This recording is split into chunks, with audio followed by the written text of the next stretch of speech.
Santiago. Este sería el mensaje número 32 de la carta. Número 32.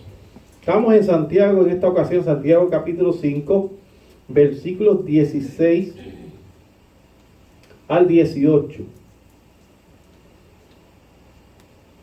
16 al 18. Ya con el mensaje probablemente de la semana próxima, si Dios nos ayuda, pues culminamos entonces con la carta de Santiago, un mensaje más. Ha sido un recorrido largo, pero hasta aquí nos ha ayudado el Señor.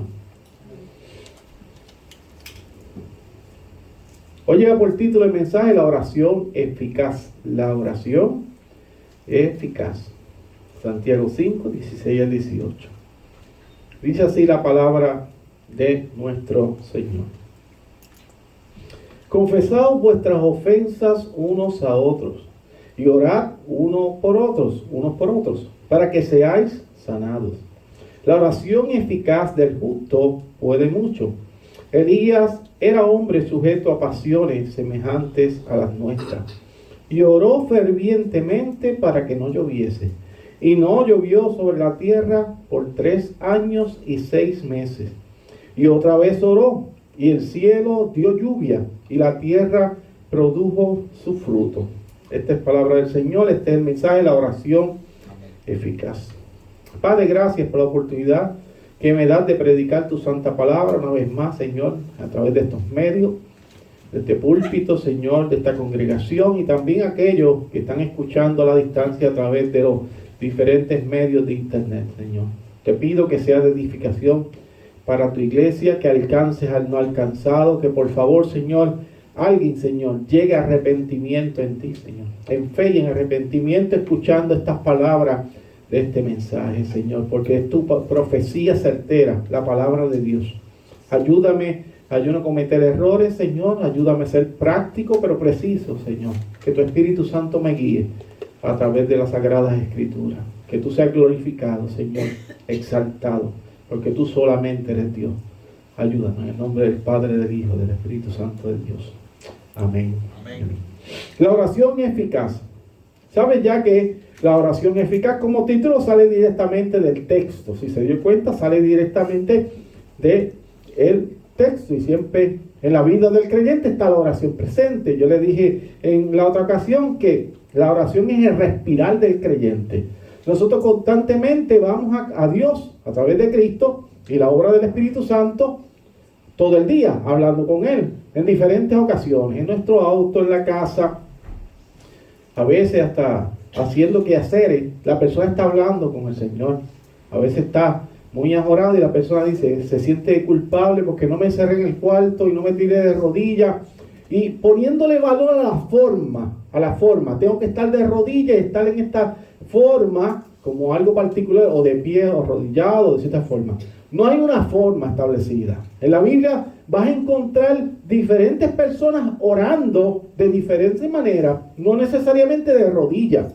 Si usted lo quiere practicar de rodillas, está bien, pero no puede criticar que el que lo hace de pie, el que lo hace acostado porque tiene alguna condición, el que lo hace trabajando porque su mente está en Dios. Sería maravilloso que siempre fuera así. Así que hay diferentes maneras de orar. Ahora bien, esta oración debe tener algún tipo de resultado en la vida del creyente, porque la oración es una conversación que tenemos con el Señor. Lo primero que pasa en la vida del creyente es que uno se desahoga con el Señor. Se desahoga. Entonces te sientes mejor porque hablaste tu problema y con el eterno Dios, Rey de Gloria, que es importante. Pero hay algo que es muy importante, y es que hay que hacer un acto. Tiene que ser algo. Porque de la misma manera que el trabajo no llega a la casa. Es que la gente que dice, oye, yo no consigo trabajo, pero no se mueven a buscar un trabajo. Aunque Dios hace lo como Él quiera. No decimos que Dios no puede llegar a la casa y llega una persona, ¿tú quieres trabajar para mí? Sí, Dios lo puede hacer, pero no podemos depender de eso. Tenemos que hacer una acción. Una acción, la oración debe ser esa acción que es para hablar con Dios sobre nuestros problemas. Es lo mismo. Usted se levanta a buscar empleo, llamarlo, lo que sea por internet, hace algo, una acción, pues entonces tiene que hablar con Él. Entonces dice, pastor, hay que hablar, abrir la boca. No, tampoco necesariamente, porque también uno ora y habla con el Señor en la mente, en su corazón. También puede hablar con Él así, porque a veces uno está en un sitio y uno dice, Señor, ayúdame, pero todo es mental, ayúdame, que cuando yo llegue y me toque el turno, todo salga para bien, ponme en gracia. Por favor, que ese empleado que está tan hostil ahí, que yo lo veo que está difícil, por favor, Señor, pon el querer como el hacer, como yo estoy orando siempre, que cuando me atienda, pues mire, me atienda con agrado. Y pasa, estas cosas pasan, no estoy mintiendo, estas cosas son milagrosas. Entonces trató a todo el mundo mal, pero cuando me tocó a mí, por causa de la obra milagrosa de Dios, Él me trata bien a mí. Una cosa milagrosa, y de eso está llena la iglesia de testimonio. Yo puedo dar fe de eso, que eso verdaderamente ocurre y es una obra del Señor. El Señor es maravilloso en los detalles. El Señor es maravilloso en los detalles. A veces uno quiere una cosa simple y de momento alguien te la da o sale o llega por correo algo y son detalles simples, porque el Señor es amoroso y el que ama tiene detalles. Y el Señor hace así con nosotros. Pequeños detalles, destellos de la gloria del Señor. Yo he visto en mi vida tantos detalles del amor de Dios hacia mí que no podría terminar si los comienzo a contar. Pequeños detalles. Yo sé que usted tiene muchísimos detalles. Claro, pasan cosas gigantescas, también grandísimas, que usted dice, no sé cómo pasó esto. ¡Qué milagro gigantesco! Pero los detalles son importantes. El amor de Dios hacia sus hijos. No nos va a abandonar. Dijo que nunca nos va a abandonar. Nunca. Tenga fe y firmeza en esa promesa. Estará con nosotros hasta el fin, dijo. Y Él no miente. El que se esfuerza ve el resultado de su esfuerzo. Es así. Como me dijo alguien estos días, por cierto, voy a decir su nombre, fue el pastor Jim Jordan, que nos reunimos con él. Me dijo esto, me dijo que un libro puede tener 1000 páginas, me dijo el pastor. Pero si nos dedicamos cada día en leer, aunque sean 10 páginas diarias, veremos, y esto sin darnos cuenta, habremos terminado dicho libro. Puede tener 1000 páginas, un tocho, como dicen los argentinos y los españoles, así. Y te dicen, no, está muy grande y te agobia. Uf, demasiadas palabras ahí. Pero lee 10 páginas, descansa, al otro día 10 páginas, y cuando vienes a ver lo culminaste, y tú dices, mira, ya lo que quedan 3 páginas. Lo termina, porque no lo hiciste de momento, hiciste poco a poco y perseverando en lo mismo. Como estoy hablando de la oración. Sí, como les conté hace un tiempo sobre una gran área que está llena de árboles. Usted mira un área completa llena de árboles. Esto es la clase de las damas, cuando estábamos con el librito de Jay Adams, que era que hablaba una referencia sobre un área llena de árboles, que en primera instancia dice, córtate esos árboles ahí, deja eso limpio. Usted ve los arbustos, los árboles, usted se agobia, se abruma, porque es tan intenso, tanto árbol, tanto matorral. Y usted dice, ¿cómo voy a empezar esto? Pero si llega de 1 en 1, 2 a 2, 3 a 3 en el día, en un mes, ya tiene un área talada grande. Entonces todo es perseverar poco a poco, poco a poco, poco a poco. Que yo no sé nada de la iglesia, la Biblia es tan grande, pero lea un poquito. ¿Qué yo le digo? Lea un capítulo, no es tan difícil. Un capítulo de Marcos tiene 16 capítulos, un capítulo al día, en una quincena y un día culminó uno de los evangelios. Pero es constancia, poquito a poquito. No tire todo de cantazo, porque se va a agobiar. Debemos ser pacientes en lo que hacemos. Debemos ser pacientes. Como dice el refrán, Roma no se construyó en un día, poco a poco. Es lo mismo cuando queremos bajar un par de libras de más, porque en Navidades pues nos mandamos y subimos de peso, 10 libras, 15, algunos hasta 20 libras. Porque nos escandilamos comiendo, porque la comida de Navidad es muy buena, navideña. Pues entonces uno sube de peso. Entonces queremos bajar todo eso que aumentamos en una semana. Miren, no podemos hacer eso. Se nos olvida que hemos aumentado de peso, pero durante mucho tiempo y poco a poco hemos ido aumentando de peso. Así que debemos ser pacientes, hacer dieta. Si puede hacer un poco de ejercicio, lo hace. Y poco a poco, llegará hasta el peso ideal. Lo importante es no seguir aumentando, pero poco a poco va bajando. Va a tardar meses, si es constante, con dieta y ejercicio, y va a bajar. Porque usted no aumentó de la noche a la mañana, el otro día amaneció con 20 libras de más. Fue poco a poco. Pues entonces póngase en la mente, poco a poco voy a bajar. Con constancia, pero sin descontrolarse. ¿Ok? Así llegamos al peso ideal, como muchas otras cosas más. Es la constancia. Vamos a ver qué nos enseña Santiago sobre esto de la oración. Está hablando de un tema muy interesante aquí Santiago. El versículo 16 contiene 3 verbos muy interesantes de entrada. Allí dice confesar, orar y curar. Sería sanar o ser sanado, ¿verdad? Esa es la palabra. Entonces dice que confesemos, que oremos y seamos sanados o curar o sanar. Ahora tenemos que ver cómo estos 3 verbos no se contradicen entre sí. ¿Cómo yo hago para entender que no se contradicen? El pecado se relaciona con todos los males de la vida. Es así. El pecado es que trae todos los males. No hay de otra. Es el pecado. Dice, no, que la gente tiene en la boca el diablo, que si el diablo. La gente está hablando del diablo y el diablo no es omnisciente, no está en todo lugar. ¿Y quién es usted para que el diablo esté haciendo guerra? Esas son cosas que nos han enseñado mal. Eso no es así. El maligno trabaja a través de nuestro propio pecado. El pecador, pues que es un impío, pues ahí está la maldad completamente. Pero es a través del mismo pecado. Se da cuenta todo lo que ocasiona el pecado. Pero el que es de Cristo, el Señor sabrá qué está haciendo con nosotros y qué pruebas nos va a colocar para crecimiento.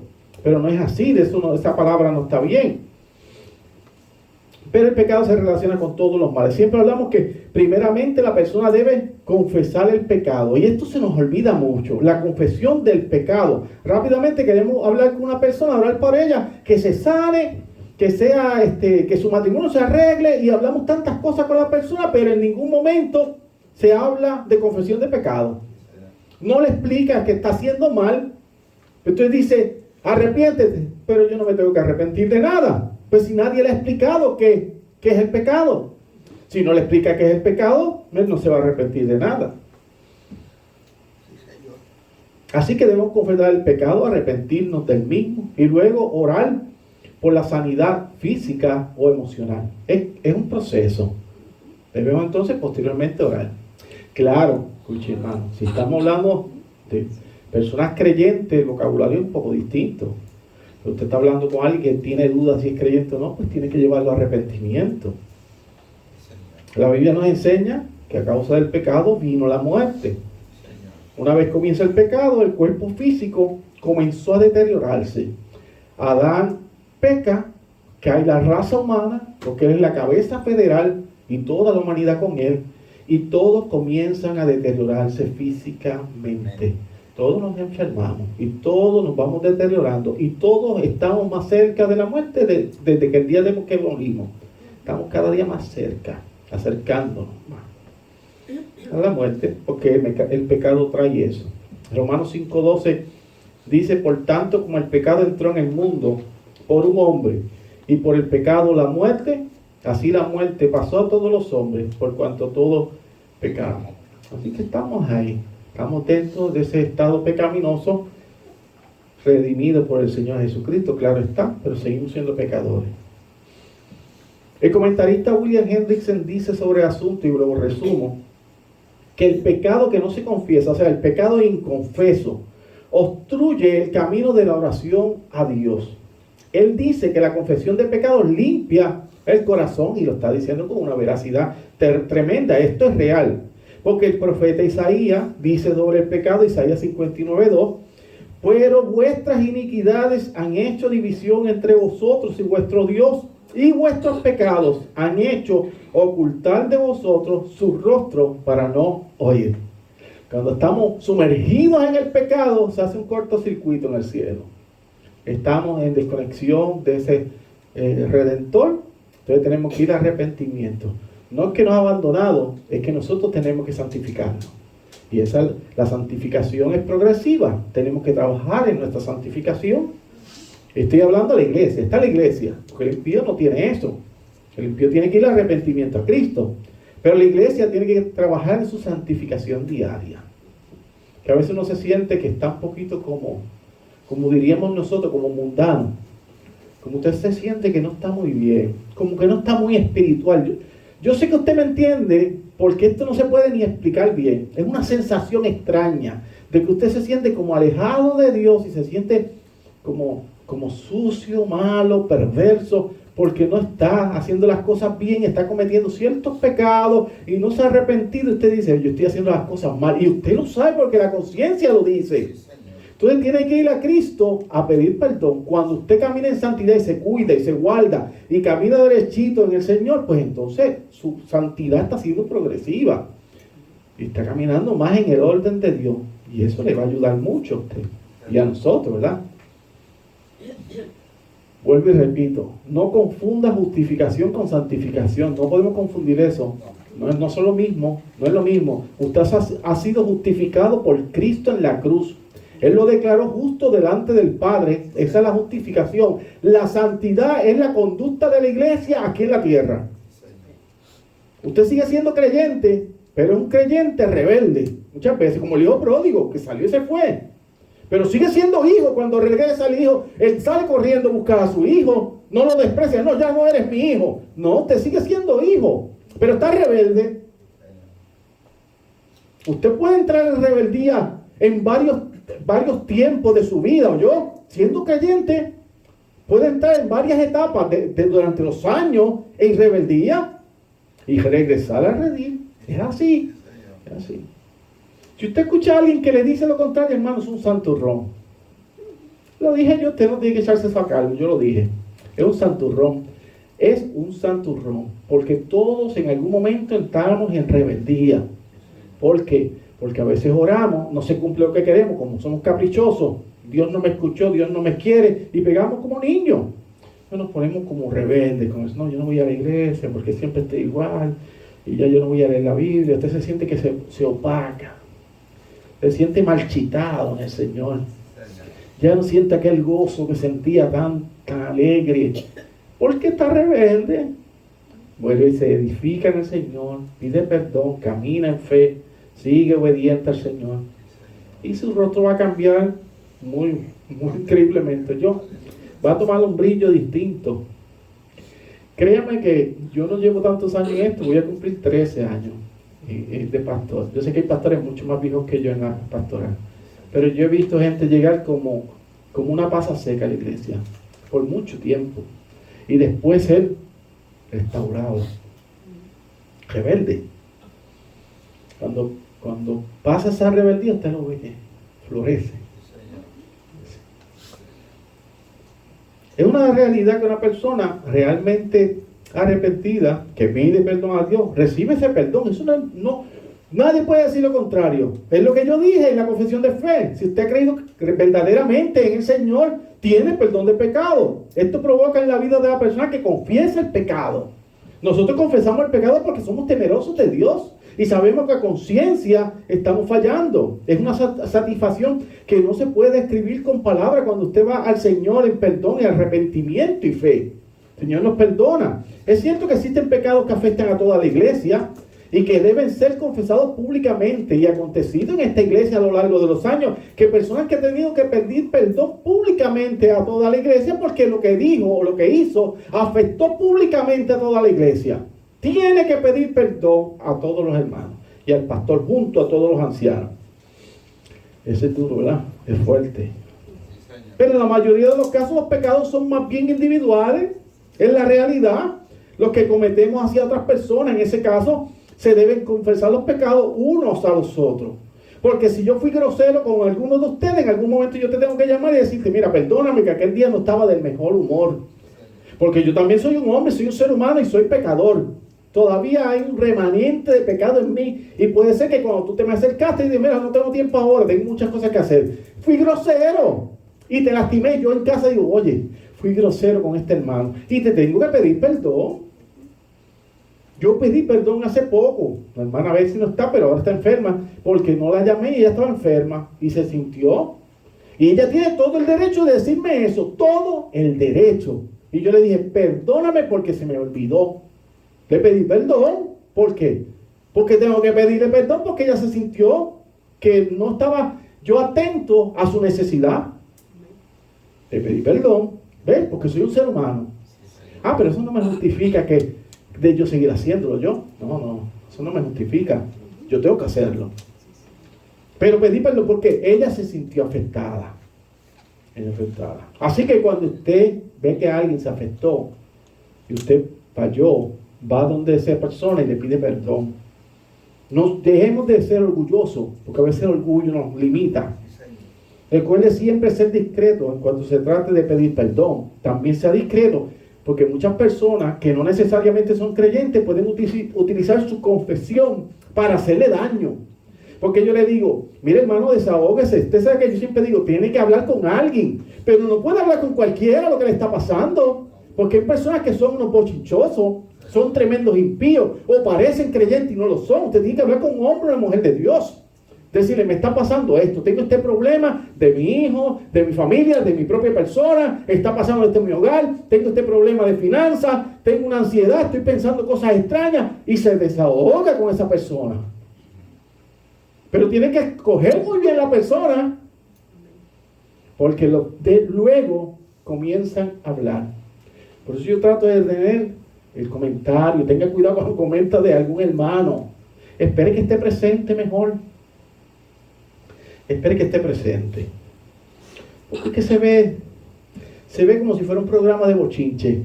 Si el hermano no está y uno comienza a hablar de él, a menos que sea con una reunión que sea específica, pues se puede hablar, ¿verdad? A veces tenemos que hablar de ciertas cosas que están pasando en la iglesia. Pero si no, pues tenemos que tener cuidado. Porque se ve mal. La persona nueva que llega a la iglesia ve algo así y dice, vale, aquí son unos bochinchosos. Aquí cuando yo no esté hablarán de mí también. Eso es lo que yo pensaría.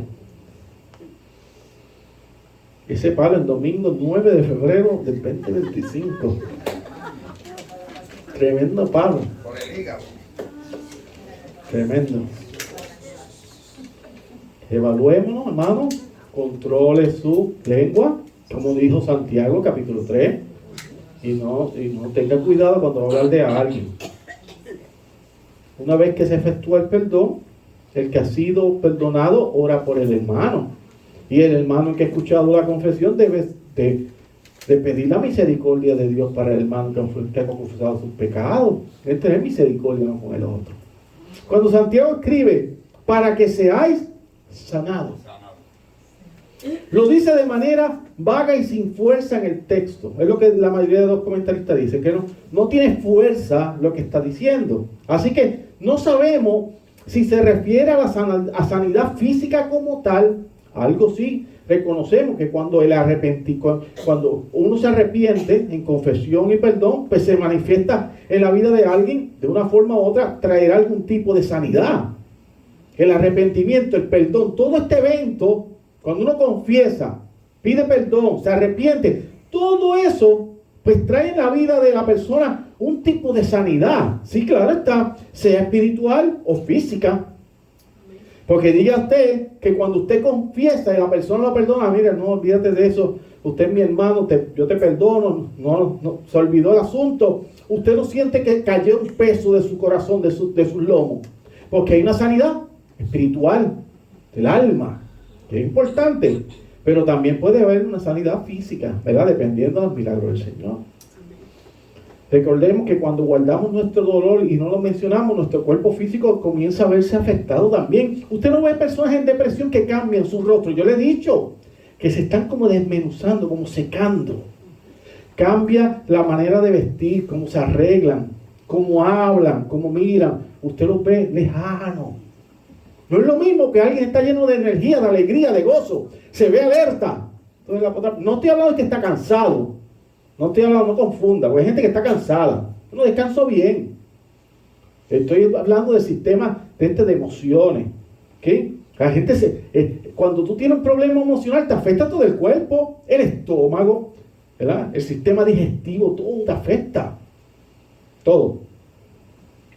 La última parte del versículo 16 dice, la oración eficaz del justo puede mucho. Ahora, una pregunta muy honesta. ¿Quién o quiénes son estos justos? Yo antes decía, pero ¿qué es justo? Pues si justo no hay ninguno. Yo decía eso. ¿Por qué? Porque tenía ignorancia. No conocía las escrituras muy bien. Y al inicio de empezar en el evangelio, yo dije, pero ¿y quién es justo para hacer una oración así? Pero me equivocaba. Porque no conocía. Y el que no conoce es como el que no ve.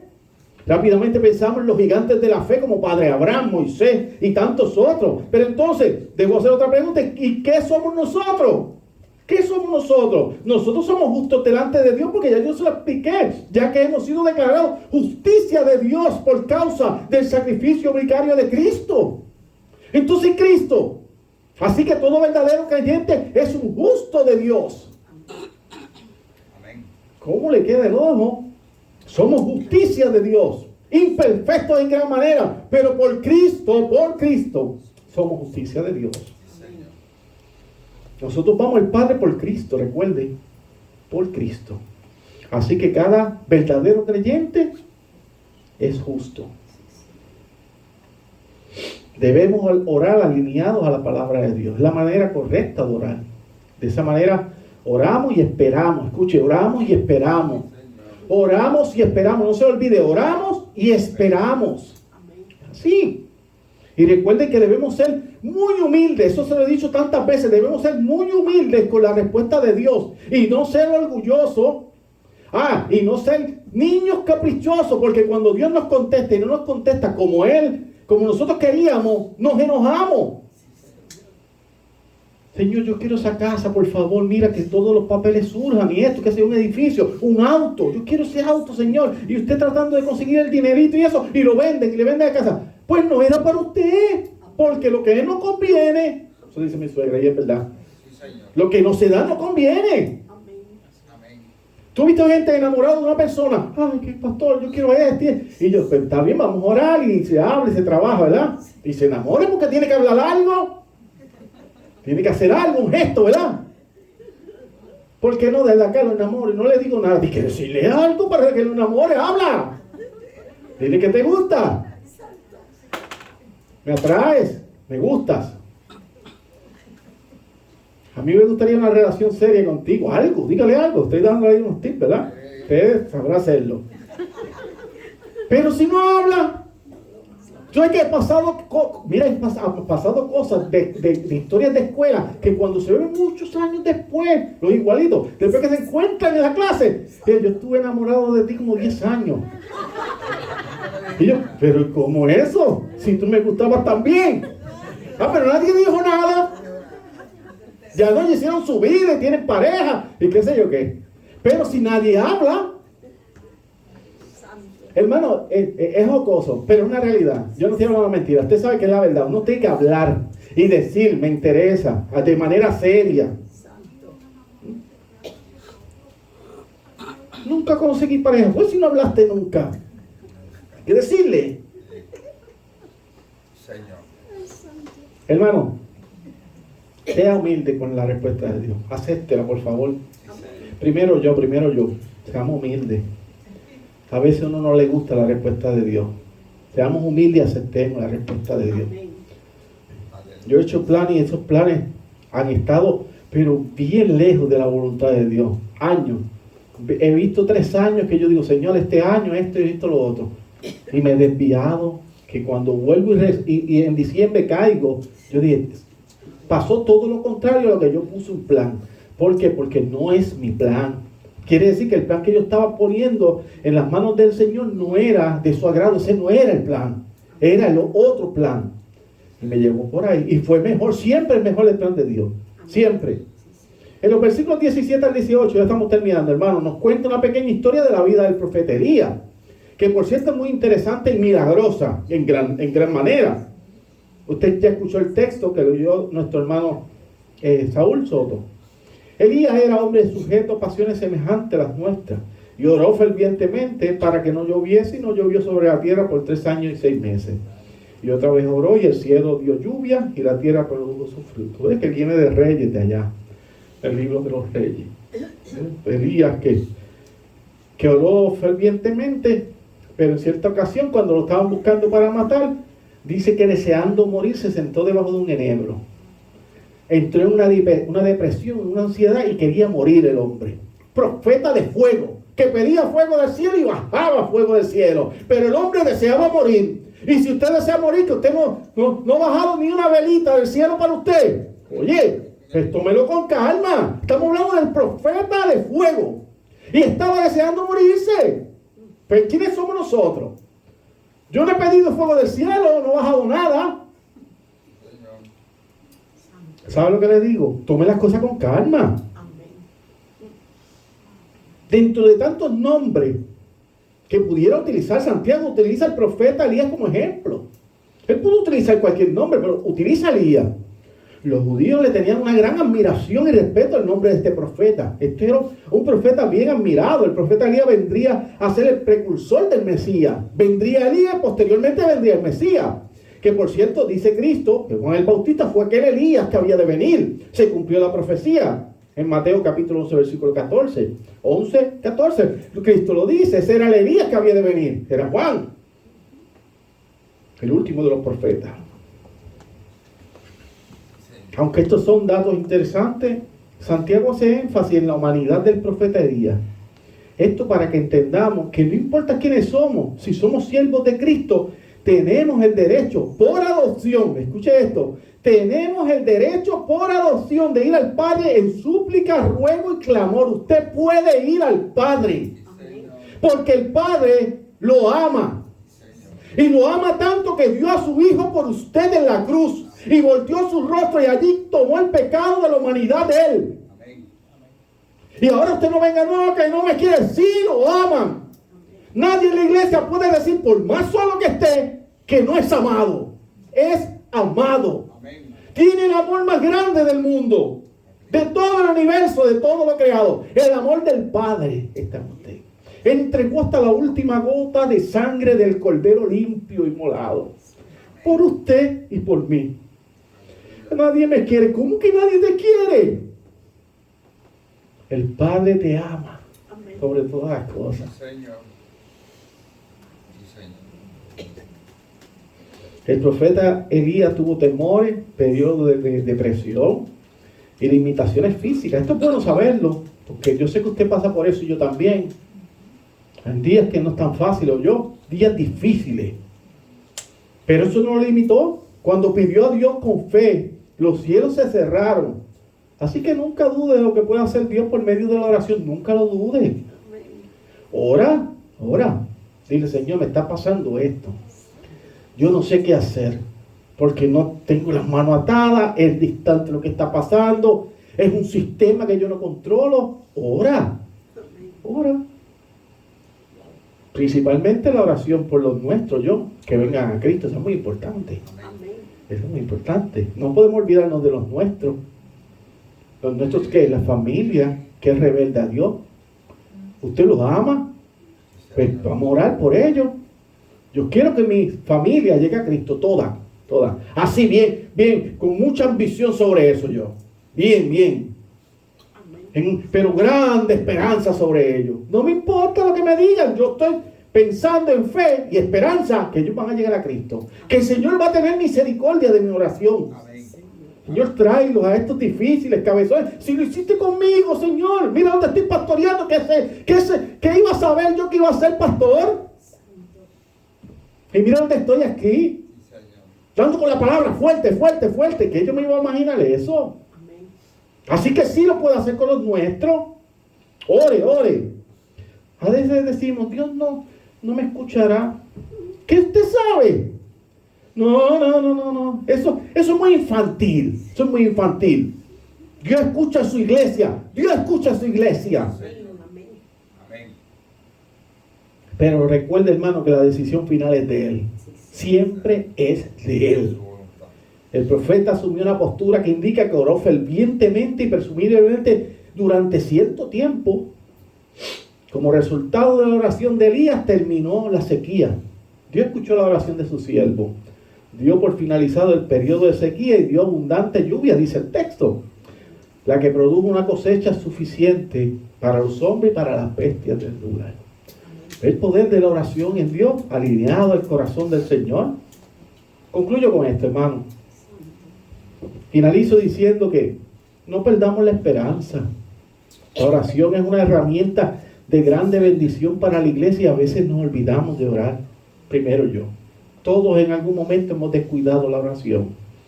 En algunas ocasiones hemos menospreciado el poder de la oración delante de un Dios de grande misericordia. No importa por lo que estemos pasando, no importa por lo que estemos viviendo. No olvide que el Señor nos manda a orar sin cesar. Si Él dijo que debemos creer que la oración tiene poder delante de Él, debemos creerlo ciegamente y llenos de fe ciegamente.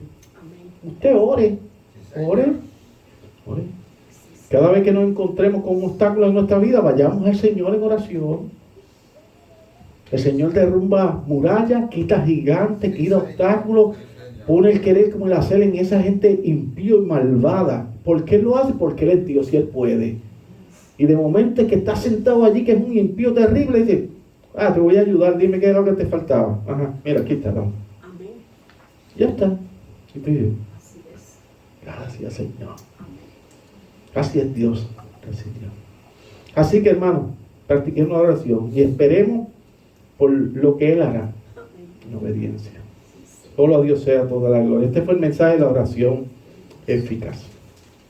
Señor, gracias por la oportunidad de predicar tu santa palabra, por el mensaje sobre la oración, Señor, que nos enseña Santiago y todo el Nuevo Testamento, Padre, también. Que sea de edificación a tu iglesia, tu nombre sea exaltado y que coloques en nosotros ese deseo de orar, Señor, incansablemente. Orar todos los días, Padre, para comunicarnos contigo. Gracias, Señor Jesucristo. Amén. Amén.